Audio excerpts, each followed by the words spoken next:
भगवते वासुदेवाय नमः। हर हर महादेव सभी को।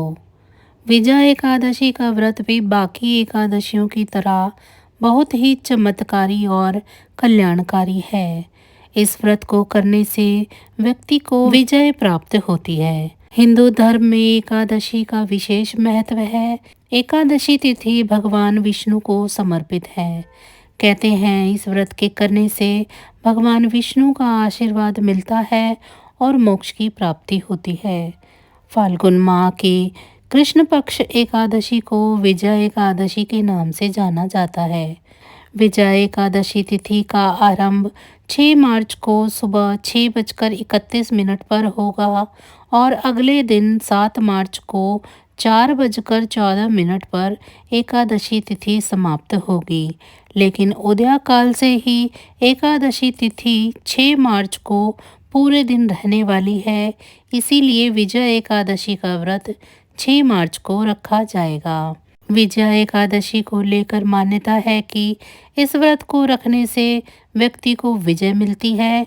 लंका विजय करने की कामना से बगदालभ्य मुनि के अनुसार समुद्र के तट पर भगवान राम ने इसी एकादशी का व्रत किया था, जिसके प्रभाव से रावण का वध हुआ और भगवान रामचंद्र की विजय हुई।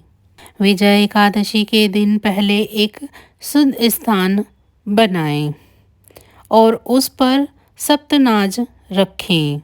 विजया एकादशी के दिन सुबह ब्रह्म मुहूर्त में उठें। इसके बाद पूजा का मंदिर अच्छे से स्वच्छ कर लें। फिर उस पर सप्तनाज रखें। इसके बाद वहां पर चांदी, तांबे या मिट्टी का कलश स्थापित करें। इसके बाद भगवान विष्णु की मूर्ति को स्थापित करें। फिर धूप, दीप, चंदन, फल, फूल और तुलसी आदि से भगवान विष्णु की पूजा करें। व्रत रखने के साथ साथ विजया एकादशी व्रत की कथा का पाठ करें। रात्रि के समय श्री हरि का नाम जाप करते हुए जागरण करें। विष्णु सहस्त्र नाम का पाठ करना इस दिन अत्यधिक शुभ माना जाता है। विजया एकादशी की कथा के अनुसार त्रेता युग में मर्यादा पुरुषोत्तम श्री रामचंद्र जी को जब 14 वर्ष का वनवास हो गया, तब वे श्री लक्ष्मण और माता सीता के साथ पंचवटी में निवास करने लगे।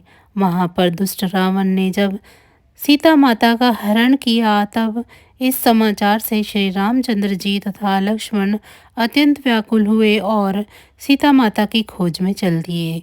घूमते घूमते जब वे मरणासन जटायु के पास पहुँचे तो जटायु उन्हें सीता जी का वृतांत सुनाकर स्वर्गलोक चला गया। कुछ आगे जाकर उनकी सुग्रीव से मित्रता हुई और बाली का वध किया। हनुमान जी ने लंका में जाकर सीता का पता लगाया और उनसे श्री रामचंद्र जी और सुग्रीव की मित्रता का वर्णन किया। वहां से लौटकर हनुमान जी ने भगवान राम के पास आकर सब समाचार कहे। श्री रामचंद्र ने वानर सेना सहित सुग्रीव की संपत्ति से लंका को प्रस्थान किया। जब श्री रामचंद्र जी समुद्र के किनारे पहुँचे तो उन्होंने मगरमच्छ आदि से युक्त उस अगाध समुद्र को देखकर लक्ष्मण जी से कहा कि इस समुद्र को हम किस प्रकार से पार करेंगे। श्री लक्ष्मण ने कहा, हे पुराण पुरुषोत्तम, आप आदि पुरुष हैं, सब कुछ जानते हैं। यहाँ से आधा योजन दूर पर कुमारी द्वीप में वक्दालभय नाम के मुनि रहते हैं।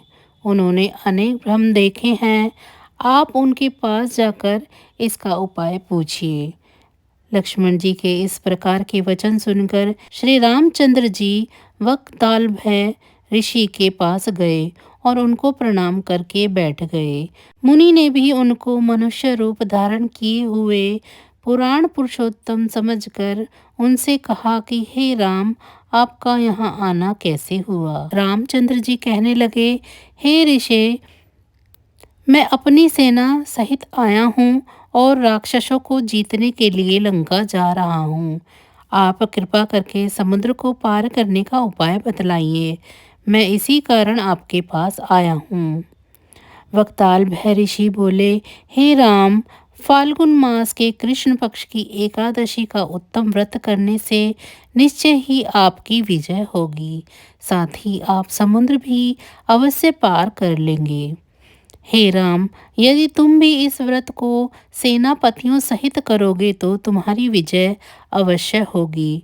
अतः हे राजन, जो कोई मनुष्य विधि पूर्वक इस व्रत को करेगा, दोनों लोक में उसकी अवश्य विजय होगी। श्री ब्रह्मा जी ने नारद जी से कहा कि हे पुत्र, जो कोई इस व्रत के महात्म्य को पढ़ता या सुनता है, उसको वाजपेयी यज्ञ का फल प्राप्त होता है।